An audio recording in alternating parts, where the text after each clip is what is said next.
Hey friends, welcome to my new blog. ಎಲ್ಲರೂ ಹೇಗಿದ್ದೀರಾ? ಎಲ್ಲರೂ ಕೂಡ ತುಂಬ ಚೆನ್ನಾಗಿದ್ದಾರೆ ಅಂತ ಭಾವಿಸ್ತಾ ಇದ್ದೀನಿ. ಸೊ ಬ್ಲಾಗ್ ಸ್ಟಾರ್ಟ್ ಮಾಡ್ತಾ ಇದ್ದೀನಿ. ಇವಾಗ ಟೈಮ್ ಆಗಿದೆ 5 ಗಂಟೆ. ನನ್ನ ಈವ್ನಿಂಗ್ ರೂಟೀನ್ ಹೆಂಗಿರುತ್ತೆ ಆ ಬ್ಲಾಗನ್ನು ನಿಮ್ಮ ಹತ್ರ ಶೇರ್ ಮಾಡ್ಕೊತಾ ಇದ್ದೀನಿ. ಸೊ ಎಲ್ಲರೂ ಖಂಡಿತ ನೋಡಿ, ಮತ್ತಂದರೆ ನೀವಿದ್ದಾರೆ ಅಂದರೆ ನನ್ನ ಚಾನಲಲ್ಲಿ ಸಬ್ಸ್ಕ್ರೈಬ್ ಮಾಡ್ಕೊಳ್ಳಿ. ಇದೇ ಥರ ನಿಮಗೆ ಬ್ಲಾಗ್ಸಲ್ಲಿ ನ್ಯೂ ಟಿಪ್ಸ್ ಎಲ್ಲಷ್ಟು ನಿಮಗೆ ನೋಟಿಫಿಕೇಷನ್ ಬರುತ್ತೆ. ಸೊ ಬ್ಲಾಗ್ ಸ್ಟಾರ್ಟ್ ಮಾಡೋಣ. ಟೈಮ್ 4:15 ಗಂಟೆ ಆಗಿದೆ. ಆಲ್ಮೋಸ್ಟ್ ನಾನು ಬಾಂಡೆ ಕಸ ಎಲ್ಲಷ್ಟು ಬೇಗನೆ ಕ್ಲೀನಿಂಗ್ ಮಾಡ್ಕೊಂಡಿರ್ತೀನಿ. ಅದರಲ್ಲಿ ಶುಕ್ರವಾರ. ಸೊ ಶುಕ್ರವಾರ ಜಾಸ್ತಿ ಹೊತ್ತನ್ನು ನಾನು ಕಸ ಹೊಡೆದು ಬಿಡೋದಿಲ್ಲ. ಬೇಕಂದರೆ ಲಕ್ಷ್ಮಿ ಬರೋ ಟೈಮ್ ಆಗಿರುತ್ತೆ. 5ರಿಂದ 6 ಗಂಟೆವರೆಗೂ ಲಕ್ಷ್ಮಿ ಬರೋ ಟೈಮ್ ಆಗಿರುತ್ತೆ. ಆ ಟೈಮಲ್ಲಿ ನಾವು ಬಾರ್ಗಿ ಹಿಡ್ಕೊಂಡು ನಿಂತರೆ ಸರಿ ಇರಲ್ಲ ಮನೆಗಾಗಿ ಅಂತಾರೆ. ಸೊ ಆ ಕಾರಣದಿಂದ ನಾನು ಯಾವಾಗಲೂ ಸಂಜೆ ಬೇಗನೆ ಎಲ್ಲ ಮುಗಿಸ್ಕೊಂಡಿರ್ತೀನಿ. ಆಲ್ಮೋಸ್ಟ್ 5 ಗಂಟೆಗೆ ನಾನು ಎಲ್ಲ ಫಿನಿಶ್ ಆಗಿರುತ್ತೆ. ಇವಾಗ ಏನಿದೆ ಅಂದರೆ ತಲೆ ಬಾಚಿಕೊಂಡು ಸ್ವಲ್ಪ ಸ್ನಾನ ಮಾಡ್ತೀನಿ. ಸ್ನಾನ ಯಾಕಂದರೆ ಇವಾಗ ವಿಂಟರ್ ಟೈಮ್ ಆಗಿ ವಿಂಟರ್ ಇದೆಯಲ್ಲ, ವಿಂಟರ್ ಹೋಗಿದೆ. ಇವಾಗ ಬೇಸಿಗೆಗಾಲ ಬಂದಿದೆ ಅಲ್ಲ, ಸೊ ತುಂಬಾ ಹೀಟ್ ಆಗ್ತಾಯಿದೆ. ಸ್ವಲ್ಪ ಸ್ನಾನ ಮಾಡ್ಕೊಂಬಂದರೆ ಫ್ರೆಶ್ ಅಪ್ ಆಗುತ್ತೆ. ಸೊ ಆ ಕಾರಣದಿಂದ ಇವಾಗ ಸ್ನಾನ ಮಾಡ್ಕೊಂಬರೋಕ್ಕೆ ಹೋಗ್ತಾಯಿದ್ದೀನಿ.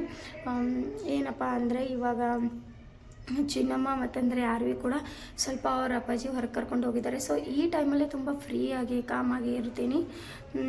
ಸ್ವಲ್ಪ ಜವಾಬ್ದಾರಿದಿಂದ ಸ್ವಲ್ಪ ರಿಲೀಫ್ ಆಗಿರ್ತೀನಿ. ಆ ಥರ ಏನು ನನಗೆ ಜಾಸ್ತಿನೇ ಅಡ್ಡಿ ಮಾಡೋದಿಲ್ಲ. ಇವಾಗ ದೊಡ್ಡವರಾಗಿದ್ದಾರೆ ಅಲ್ವಾ, ಸ್ವಲ್ಪ ಅವ್ರ ಮಟ್ಟಿಗೆ ಅವರಿಬ್ಬರು ಆಡ್ತಾ ಇರ್ತಾರೆ. ಅಂದರೂ ಕೂಡ ಒಂದು ಜವಾಬ್ದಾರಿ ಮುಗ್ದಿರ್ತೀನಿ. ನಾನು ಸ್ವಲ್ಪ ರಿಲೀಫ್ ಆಗಿರ್ತೀನಿ ಈ ಟೈಮಲ್ಲೇ. ಇವಾಗ ಏನಿದೆ ಅಂದರೆ ಸ್ವಲ್ಪ ಏನು ಮಾಡ್ತೀನಿ ಅಂದರೆ ದೀಪ ಹಚ್ತೀನಿ. ದೀಪ ಹಚ್ಚಿ ನಾನು ಇವತ್ತು ಶುಕ್ರವಾರ ಸ್ಪೆಷಲ್ ಪೂಜೆ ಮಾಡಿರ್ತೀನಿ. ದೀಪ ಎಲ್ಲ ಮುಡಿಸ್ಕೊಂಡು ತಳಗೆ ಸ್ವಲ್ಪ ವಾಕ್ ಮಾಡ್ತೀನಿ. ಇಲ್ಲಾಂದರೆ ಸ್ವಲ್ಪ ಅಲ್ಲೇ ಕುಂತಿರ್ತೀನಿ. ಹುಡುಗರು ಆಡ್ತಾ ಇರ್ತಾರೆ. ಅಲ್ಲಿ ನಾನು ಸ್ವಲ್ಪ ನನ್ನ ಫ್ರೆಂಡ್ಸ್ ಕೂಡ ಕುಂತು ಬರ್ತೀನಿ. ಇವಾಗ ಏನಿದೆ ಅಂದರೆ ತಲೆ ಬಾಚ್ಕೊತಾ ಇದ್ದೀನಿ. ತಲೆ ಬಾಚ್ಕೊಡ್ತೀನಿ ಇದ್ದೀನಿ, ನೋಡ್ಬೋದಾ. ನಾನು ಈ ಥರ ಡೈಲಿ ಇವತ್ತು ಏನಾಗಿದೆ ಅಂದರೆ ಸ್ವಲ್ಪ ನಿನ್ನೆ ನಾನು ಉಣ್ಣಿತ್ತಂತ ತಲೆ ಮೇಲೆ ಸ್ವಲ್ಪ ತಲೆ ಶಾಂಪು ಹಚ್ಕೊಂಡಿದ್ದೆ. ಇವತ್ತು ಕೂಡ ನೀರು ಹಾಕ್ಕೊಂಡಿದ್ದೀನಿ. ಸೊ ತುಂಬ ಅಂದರೆ ತುಂಬ ಹೇರ್ಸ್ ಹೆಂಗಾಗ್ಬಿಟ್ಟಿದೆ ಅಂದರೆ ಯಾಕೆ ಸ್ವಲ್ಪ ಈ ಥರ ಇದು ಆಗಿಬಿಟ್ಟಿದೆ, ತುಂಬ ತೊಡಗಿಬಿಟ್ಟಿದೆ. ಚೆನ್ನಾಗಿ ಕೂದಲು ಇಟ್ಕೊಂಡು ಬಿಡ್ತೀನಿ. ನೋಡ್ಬೋದು, ಸ್ವಲ್ಪ ಕಟಿಂಗ್ ಮಾಡ್ಬೇಕು ಅಂದ್ಕೊಂಡಿದ್ದೀನಿ. ಬ್ಯೂಟಿ ಪಾರ್ಲರ್ಗೆ ಹೋಗಿ ಕಟಿಂಗ್ ಮಾಡ್ಕೋಬೇಕಾ ಇಲ್ಲ ನಾನೇ ಮಾಡ್ಕೊಳ್ಳಿ ಮನೆಯಲ್ಲಿ, ಈ ದೊಡ್ಡ ಕನ್ಫ್ಯೂಷನಲ್ಲಿ ಇದ್ದೀನಿ. ನೋಡೋಣ ಏನಾಗುತ್ತೆ. ನಾನೇ ಮಾಡ್ಕೋತೀನಿ ಅಂತೆ ತಲೆ ಇಟ್ಕೊಂಡು ಮತ್ತೆ ಸಿಗ್ತೀನಿ. ಸೊ ನೋಡ್ಬೋದು, ತಲೆ ಚೆನ್ನಾಗಿ ಬಾಚಿಕೊಂಡಿದ್ದೀನಿ. ಇವಾಗ ಹೋಗಿ ರಿಷಬ್ ಆಗಿ ಬರ್ತೀನಿ. ಸೊ ನೋಡ್ಬೋದು,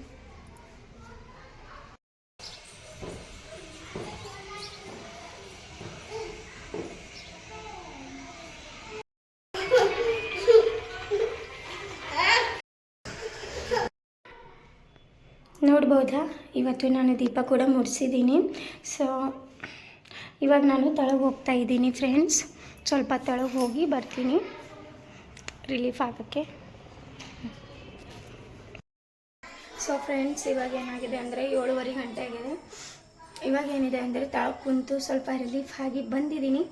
ಇವಾಗ ನೆಕ್ಸ್ಟ್ ಏನಿದೆ, ಇವತ್ತು ಡಿನ್ನರ್ ಪ್ಲ್ಯಾನ್. ರಾತ್ರಿಯಾಗಿ ಡಿನ್ನರ್ ಮಾಡಬೇಕು. ಏನು ಮಾಡಬೇಕಂದ್ರೆ ಇವತ್ತು ಉಪವಾಸ ಅಲ್ವಾ, ಅಂದರೆ ಮುಂಜಾನೆ ಇಡ್ಲಿ ಮತ್ತಂದರೆ ಚಟ್ನಿ ಮಾಡಿದೆ. ಸೊ ಇವಾಗ ಏನು ಮಾಡಬೇಕಂದ್ರೆ ಚಪಾತಿ, ಗೋಬಿ ಪಲ್ಯ ಮತ್ತಂದರೆ ಅನ್ನ ಮಾಡಬೇಕು. ಸ್ವಲ್ಪ ಮೊಸರು ಐತಿ ಅನ್ನದಲ್ಲಿ. ಸೊ ಅದರಲ್ಲಿ ಅಡ್ಜಸ್ಟ್ ಮಾಡ್ಕೊಂಡ್ಬಿಡ್ತೀವಿ. ಯಾಕಂದರೆ ಯೂಜ್ ಕ್ವಾಂಟಿಟಿಲಿ ಮಾಡಿದ್ರೆ ಇಬ್ಬರೇ ಇರ್ತೀವಿ, ಮಕ್ಕಳು ಸ್ವಲ್ಪನೇ ಉಣ್ತಾರೆ. ಸೊ ಸುಮ್ಮನೆ ವೇಸ್ಟೇಜ್ ಆಗುತ್ತೆ. ಸೊ ಅದಕ್ಕಾಗಿ ನಾನು ಸಾಂಬಾರು ಜಾಸ್ತಿ ಮಾಡೋಕ್ಕೆ ಹೋಗೋದಿಲ್ಲ. ಗ್ರೇವಿ ಇರುತ್ತೆ ಪಲ್ಯದು, ಅದೇ ಹಚ್ಕೊಂಡು ಉಣ್ಬಿಡ್ತೀವಿ. ಇವಾಗ ಫಸ್ಟ್ ಆಫ್ ಆಲ್ ನಾನು ಗೋಬಿ ಪಲ್ಯ ತುಂಬ ಡಿಫ್ರೆಂಟಾಗಿ ಮಾಡ್ತೀನಿ. ಸೊ ಆ ರೆಸಿಪಿ ನಿಮಗೆ ಇಷ್ಟ ಆಗಿದ್ರೆ ಖಂಡಿತ ಹೇಳಿ. ತುಂಬ ಡಿಫ್ರೆಂಟ್ ಇರುತ್ತೆ. ಯಾಕಂದರೆ ಡಿಫ್ರೆಂಟ್ ಅಂತ ಯಾಕಂದರೆ ನಾನು ಗೋಬಿ ಪಲ್ಯ ಏನಿದೆಯಲ್ಲ ಅದು ಮುಂಬೈ ಸ್ಟೈಲಲ್ಲಿ ಮಾಡ್ತೀನಿ. ಸೊ ಮುಂಬೈ ಸ್ಟೈಲಲ್ಲಿ, ನೀವು ಕರ್ನಾಟಕ ಸ್ಟೈಲ್ ಅಂದರೆ ನಾನು ಮದುವೆ ಆದಮೇಲೆ ಗೋಬಿ ಪಲ್ಯ ಹೆಂಗೆ ಮಾಡ್ತಾರಂತೆ ಇಲ್ಲಿ ಗೊತ್ತಾಗಿದ್ದು ಹುರಿದು ಮಾಡ್ತಾರೆ. ಬಟ್ ನಾನು ಹುರಿದು ಮಾಡೋದೇ ಇಲ್ಲ. ಅದು ಹೆಂಗೆ ಮಾಡ್ತೀನಿ ಅಂತ ಖಂಡಿತ ಎಂಡ್ವರೆಗೂ ನೋಡಿ ಮತ್ತೆ ನೋಡಿ ಬನ್ನಿ. So friends, first of all ನಾನು ಏನು ಮಾಡ್ತೀನಿ ಅಂದರೆ ಈ ಜಾಮಲ್ಲಿ ಈ ಅಕ್ಕಿಯನ್ನು ಸ್ವಲ್ಪ ಸ್ಮೋಕ್ ಮಾಡೋಕ್ಕಿರ್ತೀನಿ ನೀರಲ್ಲಿ. ಯಾಕಂದರೆ ತುಂಬ ಚೆನ್ನಾಗಾಗಿರುತ್ತೆ ರೈಸ್, ನಿಮಗೂ ಕೂಡ ಗೊತ್ತಿದೆ. ಸ್ವಲ್ಪ ನೀರಲ್ಲಿ ಇಟ್ಟರೆ ಉದುರು ಮತ್ತಂದರೆ ತುಂಬ ಹೂವು ಥರ ಆಗುತ್ತೆ.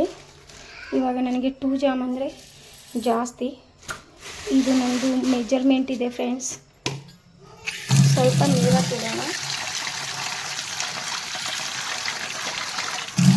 ಬ್ಲಾಗ್ ಯಾರು ನೀವಿದ್ದೀರಾ ನೋಡ್ತಾ ಇದ್ದೀರಾ ಅಂದರೆ ಖಂಡಿತ ಎಂಡ್ವರೆಗೂ ನೋಡಿ ಮತ್ತು ಹೆಂಗಂತೆ ಖಂಡಿತ ಹೇಳಿ. ಪ್ಲಸ್ ಸಬ್ಸ್ಕ್ರೈಬ್ ಕೂಡ ಮಾಡಿ ಫ್ರೆಂಡ್ಸ್, ಯಾಕಂದರೆ ನಿಮ್ಮ ಸಪೋರ್ಟ್ ತುಂಬಾ ಬೇಕು ನನಗೆ. ನಿಮ್ಮ ಸಪೋರ್ಟ್ ಇರಲಿಲ್ಲ ಅಂದರೆ ನನಗೆ ಏನೂ ಮಾಡೋದಕ್ಕೆ ಆಗೋದಿಲ್ಲ. ಸೊ ಇವಾಗ ನೋಡಿ, ಇವಾಗ ಫ್ರಿಜ್ ತರೋಣ. ಅದರಲ್ಲಿ ಏನು ಕಾಯಿಪಲ್ಯ ಇದೆ ಅಂತ ನೋಡ್ತೀನಿ. ಕಾಯಿಪಲ್ಯ ತುಂಬ ಆಪ್ಷನ್ ಇದೆ, ಬಟ್ ನನಗೇನು ಹೇಳಿದ್ದಾರೆ ಅಂದರೆ ಗೋಬಿ ಪಲ್ಯನೇ ಬೇಕಂತಿದ್ದಾರೆ. ನೋಡಿ ಫ್ಲವರ್ ಎಲ್ಲಷ್ಟು ಇದೆ, ಇಲ್ಲಿದೆ ನೋಡಿ ಗೋಬಿ. ಇದಕ್ಕೆ ಚೆನ್ನಾಗಿ ಕಟ್ ಮಾಡ್ಕೊಳ್ಳೋಣ. ಏನಪ್ಪ ಯಾವ ಥರ ಮಾಡ್ತೀರಾ ಅಂತ ಖಂಡಿತ ನೋಡ್ಕೊಂಡು ಬನ್ನಿ, ತುಂಬ ಟೇಸ್ಟಿ ಆಗುತ್ತೆ. ನೀವು ಅಂದರೆ ಮನೇಲಿ ಎಲ್ಲರೂ ತಾರೀಫ್ ಮಾಡ್ತಾರೆ, ವಾ ಸೂಪರ್ ಆಗಿತ್ತು ಪಲ್ಯ ಅಂತ. ಸೊ ನೋಡಿ ಯಾವಾಗ ಈಗೇನು ಮಾಡ್ತೀನಂತ.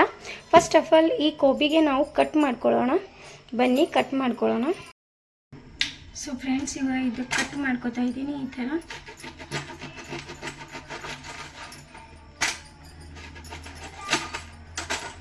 ನೋಡಿ ಚೆನ್ನಾಗಿ ಚಾಪ್ ಮಾಡ್ಕೋಬೇಕು. ಎಷ್ಟು ನಿಮ್ಮ ಕೈಲೇ ಆಗುತ್ತೆ ಅಷ್ಟು ಚೆನ್ನಾಗಿ ಹೆಚ್ಕೊಂಡ್ಬಿಡಿ.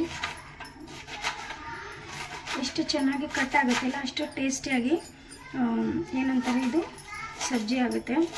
ನಾವು ಕರ್ನಾಟಕ ಸ್ಟೈಲಲ್ಲಿ ನಾನು ಮದುವೆ ಮಾಡ್ಕೊಂಡು ಬಂದಿದ್ದೆ. ಅವಾಗೆ ನನಗೆ ಹೇಳ್ಕೊಟ್ಟಿದ್ದು ಅಂದರೆ ಹುರಿದು ಮಾಡೋದು. ಸೊ ಈ ಥರ ಮಾಡಿದ್ರೆ ತುಂಬ ಟೇಸ್ಟಿಯಾಗಿ ಡಿಫ್ರೆಂಟಾಗಿರುತ್ತೆ.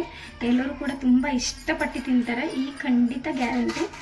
ಸೊ ಅದಕ್ಕಾಗಿ ನೀವು ಎಂಡ್ವರೆಗೂ ವಿಡಿಯೋ ನೋಡಿ, ಖಂಡಿತ ಸ್ಕಿಪ್ ಮಾಡೋಕ್ಕೆ ಹೋಗಬೇಡಿ. ಸೊ ಇದು ಚೆನ್ನಾಗಿ ಈ ಥರನೇ ನಾನು ಕಟ್ ಮಾಡಿಕೊಂಡು ಒಂದು ಸ್ವಲ್ಪ ಎಲ್ಲಷ್ಟು ಕಟ್ ಮಾಡಿಕೊಂಡು ನೀರಲ್ಲಿ ಇಡ್ತಾಯಿದ್ದೀನಿ. ನೀವು ಕೂಡ ಇದೇ ಥರ ಕಟ್ ಮಾಡಿಕೊಂಡು ನೀರಲ್ಲಿ ಇಡಬೇಕು. ಯಾಕಪ್ಪ ಅಂದರೆ ಸ್ಮೆಲ್ ಬರೋದಿಲ್ಲ. ಇದು ನೀರಾಗಿ ಇಡೋಕ್ಕೆ ಕಾರಣ ಏನಂದರೆ ಸ್ಮೆಲ್ ಬರುತ್ತೆ ಅಲ್ಲ ಗೋಬಿಗೆ, ಸ್ವಲ್ಪ ಆ ಸ್ಮೆಲ್ ಕಡಿಮೆ ಆಗುತ್ತೆ ಅಂತ ನೀರಲ್ಲಿ ಇಡ್ತಾರೆ.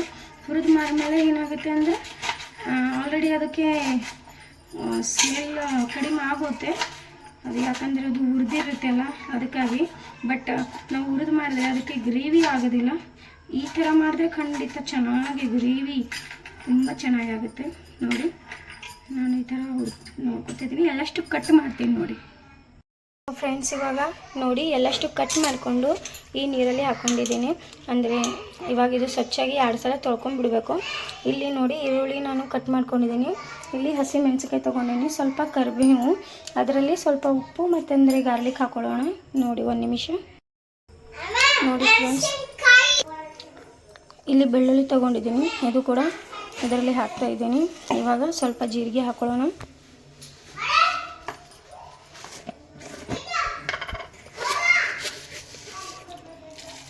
ಸ್ವಲ್ಪ ಉಪ್ಪು ಹಾಕೊಳ್ಳೋಣ. ನೋಡಿ ಉಪ್ಪು ಕೂಡ ಬೆರೆಸ್ಕೊಂಡಿನಿ. ಇದಕ್ಕೆ ಪೇಸ್ಟ್ ಮಾಡೋಣ.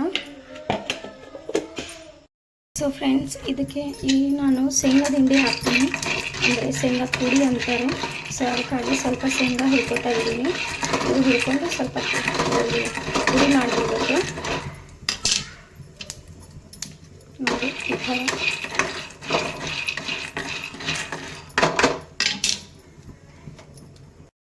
ಸೊ ಫ್ರೆಂಡ್ಸ್, ಇವಾಗ ನೋಡಿ ಶೇಂಗಾ ಕೂಡ ಹುರಿದಾಗಿದೆ. ಈಗ ಮಿಕ್ಸಿ ಜಾರಲ್ಲಿ ಹಾಕೋತಾ ಇದ್ದೀನಿ. ಸೊ ನೋಡಿ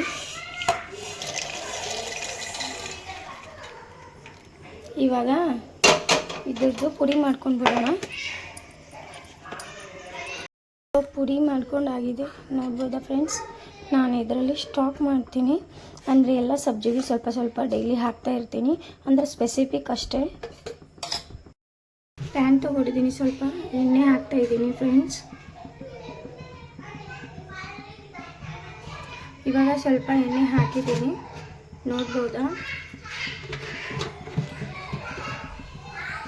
ಎಣ್ಣೆ ಸ್ವಲ್ಪ ಕಾವಾಯ್ತಂದರೆ ಅದರಲ್ಲಿ ಜೀರಿಗೆ ಸಾಸಿವೆ ಎಲ್ಲ ಹಾಕೋಣ. ಇಲ್ಲಿ ನೋಡಿ ಫ್ರೆಂಡ್ಸ್, ಜೀರಿಗೆ ಸಾಸಿವೆ ಹಾಕಿದ್ದೀನಿ. ನೋಡಿ ಫ್ರೆಂಡ್ಸ್, ಚಟ್ಪಟ ಅಂತ ಇದೆ. ಇವಾಗ ಏನಿದೆ ಇಲ್ಲ ಇಲ್ಲಿ ಕರಿಬೇವು ಹಾಕೊಳ್ಳೋಣ ಸ್ವಲ್ಪ. ಇದು ಕೂಡ ಚೆನ್ನಾಗಿ ಫ್ರೈ ಆಗಿದೆ. ಇವಾಗ ಪೇಸ್ಟ್ ಮಾಡಿದ್ದು ಮೆಣಸಿನಕಾಯಿ ಹಾಕೊಳ್ಳೋಣ. ಚೆನ್ನಾಗಿರುತ್ತೆ. ಸ್ಲೋ ಫ್ಲೇಮಲ್ಲಿ ಫ್ರೈ ಮಾಡೋಣ.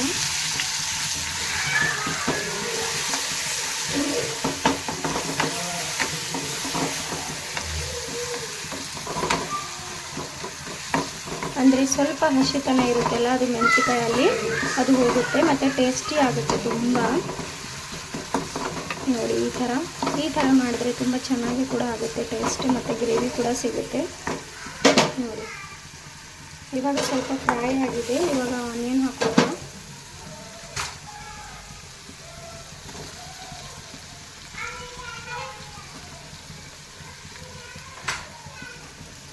ಇವಾಗ ಆನಿಯನ್ ಫ್ರೈ ಆಗಿದೆ.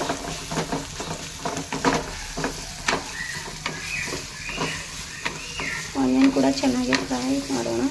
ಲೈಟ್ ಪಿಂಕ್ ಕಲರ್ ಬರೋವರೆಗೂ ಚೆನ್ನಾಗಿ ಇದಕ್ಕೆ ಆಯಿಲಲ್ಲೇ ಫ್ರೈ ಮಾಡ್ಕೋಬೇಕು. ನೋಡಿ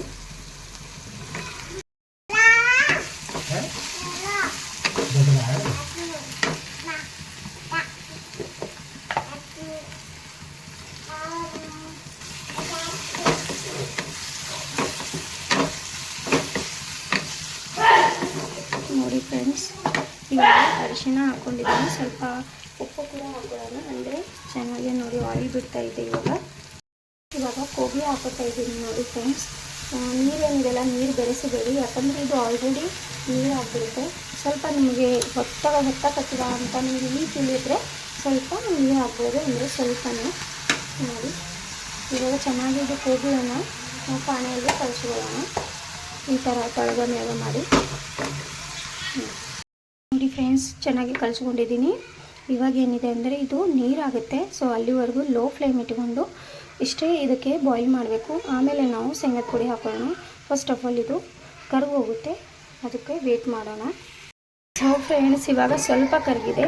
ಇವಾಗ ಸ್ವಲ್ಪ ನಾವು ಇದರಲ್ಲಿ ನೀರು ಬೆರೆಸೋಣ, ಅಂದರೆ ಗ್ರೇವಿ ಚೆನ್ನಾಗಿರುತ್ತೆ. ನೋಡಿ ಸ್ವಲ್ಪ ನೀರು ಹಾಕಿದ್ದೀನಿ. ಇವಾಗ ಇದಕ್ಕೆ ಚೆನ್ನಾಗಿ ಕುದಿಯೋಕ್ಕೆ ಬಿಡೋಣ. ನೋಡಿ ಈ ಥರ ಆಗುತ್ತೆ. ಉಪ್ಪು ಬೇಕಾದರೆ ಲಾಸ್ಟಾಗಿ ನೋಡ್ಕೊಂಡು ಬಿಡಬೇಕು. ಇವಾಗ ಸ್ವಲ್ಪ ಗ್ರೇವಿ ಕುದ್ದಿದೆ. ಇವಾಗ ನಾವು ಶೇಂಗದ ಪುಡಿಯನ್ನು ಹಾಕೊಳ್ಳೋಣ.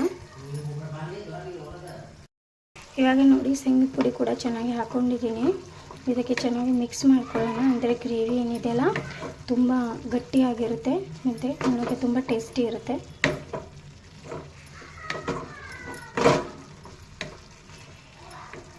ಓಕೆ, ಸೊ ಫ್ರೆಂಡ್ಸ್ ನೋಡ್ಬೋದಾ ಪೂರ್ತಿಯಾಗಿ ಇವಾಗ ಗೋಬಿ ಸಬ್ಜಿ ರೆಸಿಪಿ ರೆಡಿಯಾಗಿದೆ. ತುಂಬ ಕ್ವಿಕ್ ಮತ್ತಂದರೆ ಟೇಸ್ಟಿಯಾಗಿದೆ.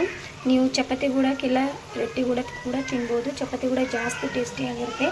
ಸೊ ಗ್ರೇವಿ ಕೂಡ ಇರುತ್ತೆ, ತುಂಬ ಚೆನ್ನಾಗಿದೆ. ಖಂಡಿತ ಇಷ್ಟ ಆದರೆ ಲೈಕ್ ಮಾಡಿ ನೋಡಿ.